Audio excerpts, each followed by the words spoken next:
जी। तीसरा अध्याय। श्री मार्कंडेय जी बोले, दैत्यों की सेना को इस प्रकार तहस नहस होते देख महादैत्य सेनापति चिचुर क्रोध से में भरकर अंबिका देवी से युद्ध करने के लिए आगे बढ़ा। वह असुर रणभूमि में देवी के ऊपर इस प्रकार बाणों की वर्षा करने लगा जैसे बादल मेरुगिरी के शिखर पर पानी की धारा बरसा रहे हो। तब देवी ने अपने बाणों से उसके बाण समूह को अनायास ही काटकर उसके घोड़े सारथी को भी मार डाला, साथ ही उसके धनुष तथा अत्यंत ऊंची ध्वजा को भी तत्काल काट गिराया। धनुष कट जाने पर उसके अंगों को अपने बाणों से बीट डाला। धनुष, रथ, घोड़े और सारथी के नष्ट हो जाने पर वह असुर ढाल और तलवार लेकर देवी की ओर दौड़ा। उसने तीखे धार वाली तलवार से सिंह के मस्तक पर चोट करके देवी की बाईं भुजा को बड़े वेग से प्रहार किया।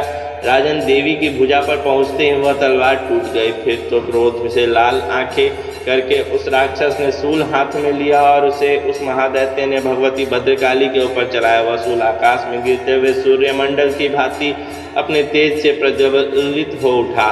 उस सूल को अपनी ओर आते देख देवी ने भी सूल का प्रहार किया। इससे राक्षस के सूल के सैकड़ों टुकड़े हो गए। साथ ही महादैत्य चिचुर की भी धज्जियां उड़ गई। वह प्राणों से हाथ धो बैठा। महिषासुर के सेनापति उस महापराक्रमी चिचुर के मारे जाने पर देवताओं को पीड़ा देने वाला राक्षस चामर हाथी पर चढ़कर आया। उसने भी देवी के ऊपर शक्ति का प्रहार किया, किंतु जगदम्बा ने उसे भी अपनी हुंकार से ही आहत एवं निष्प्रभ करके तत्काल पृथ्वी पर डाल दिया। शक्ति को टूटकर गिरी देख चामर को बड़ा क्रोध हुआ। अब उसने सूल चला आया, किंतु देवी ने उसे भी बाणों द्वारा काट डाला। इतने में ही देवी का सिर उछलकर हाथी के मस्तक पर चढ़ बैठा और उस दैत्य के साथ वायु युद्ध करने लगा।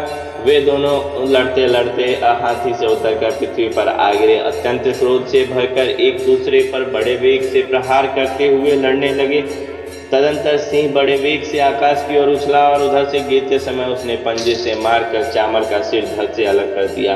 इसी प्रकार राक्षस उदगर भी शिला और वृक्ष आदि की मार खाकर रणभूमि में देवी के हाथों मारा गया तथा दैत्य कराल भी दांत, मुख और थप्पड़ की चोट से धराशायी हो गया। क्रोध से भरी हुई देवी ने गदा की चोट से उद्दत दैत्य का कचुम्बर निकाल दिया। इसी तरह भिंदीपाल से वास्कल को और वानों की से ताम्र और अंधक को मौत के घाट उतार दिया। तीनों नेत्रों वाली परमेश्वरी ने त्रिशूल से उग्रासय, उग्रवीर्य और महाहनु नामक दैत्यों को मार डाला। तलवार की चोट से विडाल के मस्तक को धड़ से काट गिराया।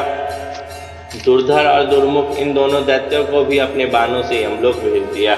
इस प्रकार अपनी सेना का संहार करते देख महिषासुर ने भैंस का रूप धारण करके देवी के गणों को त्रास देना आरंभ किया। किन्हीं को थूथनों से मारकर, किन्हीं के ऊपर खुरों का प्रहार करके, किन्हीं के पूंछ से चोट पहुंचाकर, कुछ को सींग से विदीर्ण करके, कुछ गणों को वेग से, किन्हीं को सिंहनाद से, कुछ को चक्कर देकर और कितनों को निश्वास वायु से से धराशायी कर दिया। इस प्रकार गणों की सेना को गिराकर वह असुर महादेवी के सिंह को मारने के लिए झपटा। इससे जगदम्बा को बड़ा क्रोध आया। उधर महापराक्रमी महिषासुर भी क्रोध से भरकर धरती को खुद से खोदने लगा तथा अपने सिंगों से ऊंचे ऊंचे पर्वत को उठाकर फेंकने और गरजने लगा। उसके वेग से चक्कर देने के कारण पृथ्वी क्षुब्ध होकर फटने लगी। उसकी पूंछ से समुद्र चारों ओर से धरती को डुबाने लगी। उसके हिलते हुए सींगों से आघात के कारण बादलों के खंड खंड हो गए। इस प्रकार क्रोध से भरे हुए उस महादैत्य को अपनी ओर आते देख चंडिका ने उसका वध करने के लिए महान क्रोध किया। देवी ने पास फेंककर उस महान असुर को बांध लिया। उस महासंग्राम में बन जाने पर उसने भैंस का रूप त्याग दिया और तत्काल सिंह के रूप में वह प्रकट हो गया। उस अवस्था में जगदम्बा ज्यों ही उसका मस्तक काटने के लिए तत्पर हुई तो ही वह खड़गधारी पुरुष के रूप में दिखाई देने लगा। तब देवी ने तुरंत ही बाणों की वर्षा करके ढाल और तलवार के साथ उस पुरुष को भी मार्महत कर दिया। इतने में ही वह महान गजराज के रूप में परिणित हो गया। तब वह अपनी सूंड से देवी के विशाल सिंह को खींचने लगा और गरजने लगा। खींचते समय देवी ने तलवार से उसकी सूंड काट डाली। अब उस महादैत्य ने पुनः भैंसे का रूप धारण कर लिया और पहले की भांति चराचर प्राणियों सहित तीनों लोगों को व्याकुल करने लगा। तब क्रोध से भरी हुई चंडिका बारंबार उत्तम मधु का पान करने लगी और लाल आंखें करके हंसने लगी। उधर से वह बल के पराक्रम के मद में उन्मत्त हुआ राक्षस गरजने लगा और अपने सिंगों से चंडी के ऊपर पर्वतों को फेंकने लगा। उसी समय देवी अपने बाणों के समूह से उस फेंके हुए पर्वतों के चूर्ण करती हुई बोली। बोलते समय उनका मुख मधु के मद से लाल हो रहा था और वह पानी लड़खड़ा रहा था। देवी ने कहा, अरे मूढ़, मैं जब तक मधु पीती हूँ तब तक तू क्षण भर के लिए खूब गरज ले। मेरे हाथ से यहीं तेरी मृत्यु हो जाने पर अब शीघ्र ही देवता भी जय घोष करेंगे। श्री मार्कंडेय जी बोले। ऐसा कहकर देवी उछली और उस महादैत्य के ऊपर चढ़ गई। फिर अपने पैरों से उसको दबाकर उन्हें शूल से उसका कंठ को आहत कर दिया। उनके पैरों से दबा होने के पर भी महिषासुर अपने मुख से दूसरे रूप में बाहर होने लगा। अभी आधे शरीर से भी वह बाहर निकल पाया था कि देवी ने अपने प्रभाव से उसे रोक दिया। आधा निकला होने पर भी वह दैत्य देवी से युद्ध करने लगा। तब देवी ने बहुत बड़ी तलवार से उसके मस्तक को काट गिराया। फिर तो हाहाकार करते हुए दैत्यों की सारी सेना भाग गई और संपूर्ण देवता प्रसन्न हो गए। देवताओं ने दिव्य महर्षि ई के साथ दुर्गा देवी का स्मरण किया और गंधर्व राज गाने लगे, अप्सराएं नृत्य करने लगी। श्री मार्कंडेय जी बोले, अत्यंत पराक्रमी दुरात्मा महिषासुर तथा उसकी दैत्य सेना के देवी के हाथ से मारे जाने पर इंद्र आदि देवता प्रणाम के लिए गर्दन तथा कंधे झुकाकर उन भगवती दुर्गा का उत्तम वचनों द्वारा स्मरण करने लगे। उस समय उनके सुंदर अंगों के अत्यंत हर्ष के कारण रोमांच हो आया। देवता बोले, संपूर्ण देवताओं की शक्ति का समुदाय ही जिनका स्वरूप है तथा जिन देवी ने अपनी शक्ति से संपूर्ण जगत को व्याप्त कर रखा है, समस्त देवता और महर्षियों की पूजनीय उन जगदम्बा को हम भक्ति पूर्वक नमस्कार करते हैं। वे हम लोगों का कल्याण करें। जिनके अनुपम प्रभाव और बल का वर्णन करने में भगवान शेषनाग, ब्रह्मा जी और तथा महादेव जी ने जी भी समर्थ नहीं है। वे भगवती चंडिका जगत का पालन एवं अशुभ भय का नाश करने का विचार करें। जो पुण्यात्माओं से एक घर में स्वयं ही लक्ष्मी रूप से, पापियों के यहाँ दरिद्रता रूप से, शुद्ध के अंतःकरण वाले पुरुषों के हृदय में बुद्धि रूप में, सत्पुरुषों के श्रद्धा रूप से और कुलीन मनुष्यों में लज्जा रूप से निवास करती है। और भगवती दुर्गा को हम नमस्कार करते हैं। देवी, आप संपूर्ण विश्व का पालन कीजिए। देवी, आपके इस अचिंत्य रूप का असुरों का नाश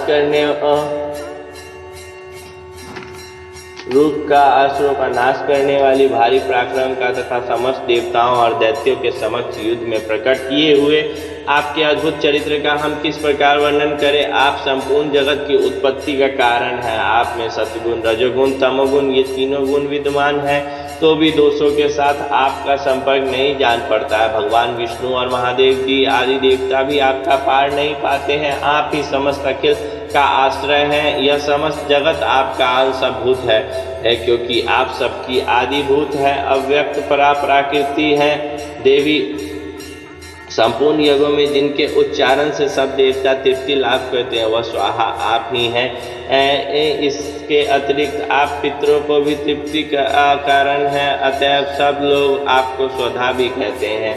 देवी, जो मोक्ष की प्राप्ति का साधन है, अचिंत्य एवं है, समस्त दोषों से रहित है, जितेंद्रिय तत्वों को ही सार वस्तु मानने वाले तथा मोक्ष की अभिलाषा रखने वाले मुनिजन जिनका अभ्यास करते हैं, वह भगवती आप ही हैं। आप शब्द रूपा है, अत्यंत निर्मल ऋग्वेद, यजुर्वेद तथा उद्गीत के मनोहर पदों के पाठ से युक्त सामवेद का भी आधार आप ही हैं। आप देवी ये तीनों वेद और भगवती ऐश्वर्यों से युक्त हैं। इस विश्व की उत्पत्ति एवं पालन के लिए आप ही कृषि एवं आजीविका के रूप में प्रकट हुई हैं। आप संपूर्ण जगत की पीड़ा का नाश करने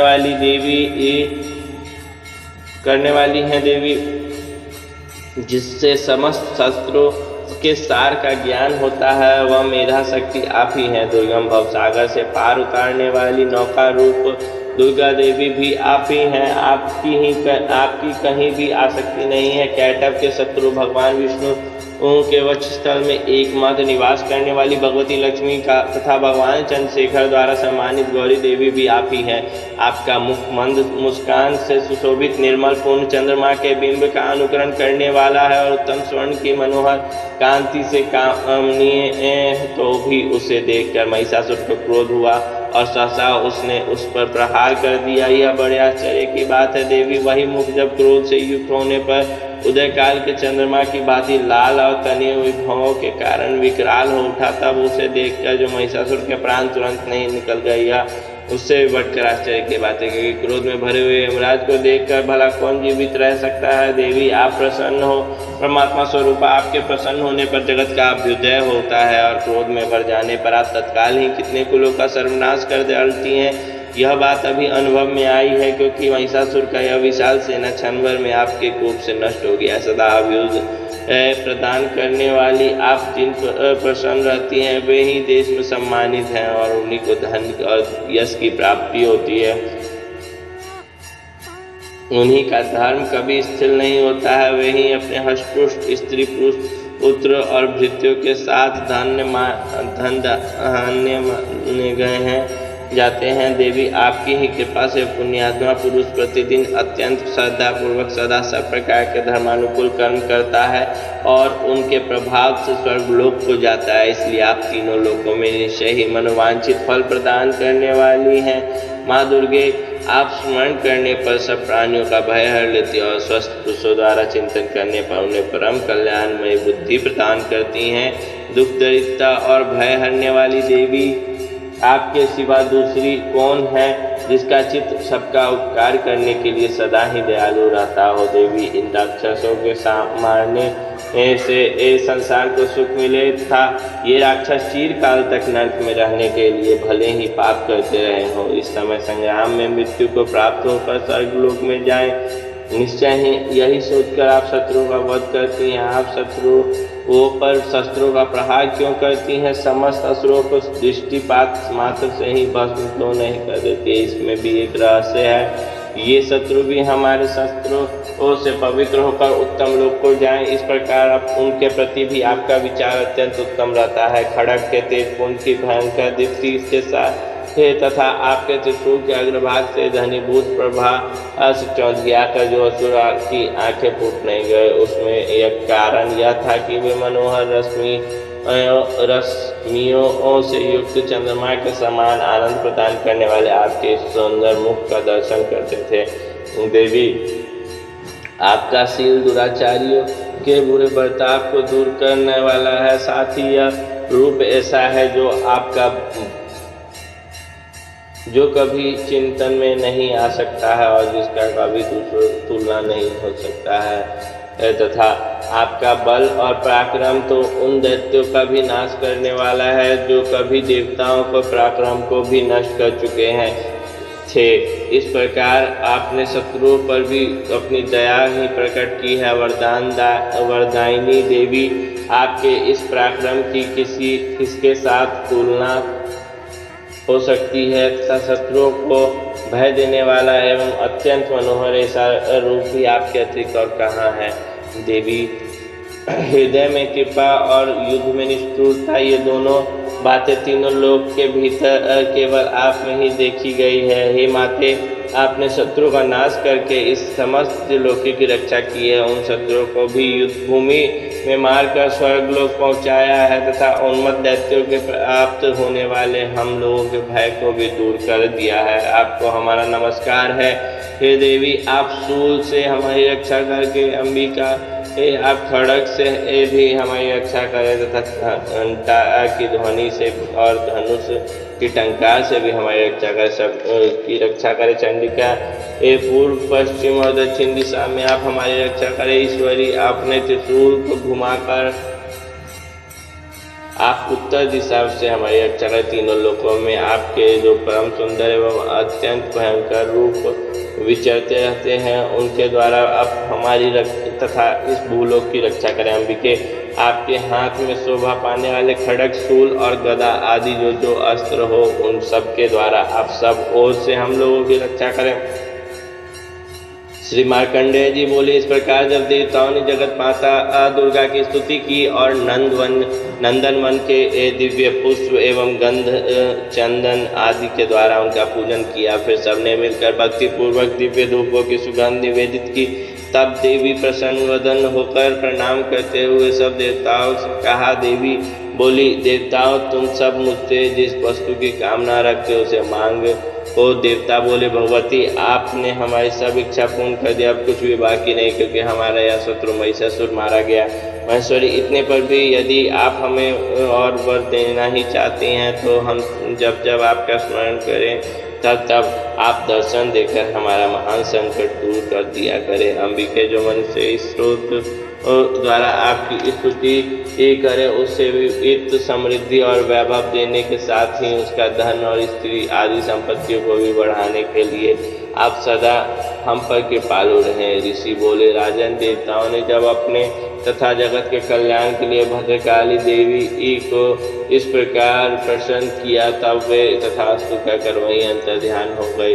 भूपाल, इस प्रकार पूर्व काल में तीनों लोकों का हित चाहने वाली देवी जिस प्रकार देवताओं के शरीर से प्रकट हुई थी, वह सब कथा मैंने तुम्हें क्या सुनाई है। अब पुनः देवताओं का उपकार करने वाली वे देवी दुष्ट दैत्य शुंभ और निशुंभ का वध करने एवं सप्त लोकों की रक्षा करने के लिए गौरी देवी के शरीर से जिस प्रकार प्रकट हुई, वह सब प्रसंग हम मेरे मुख से सुनो, मैं उसका तुमसे बताऊं।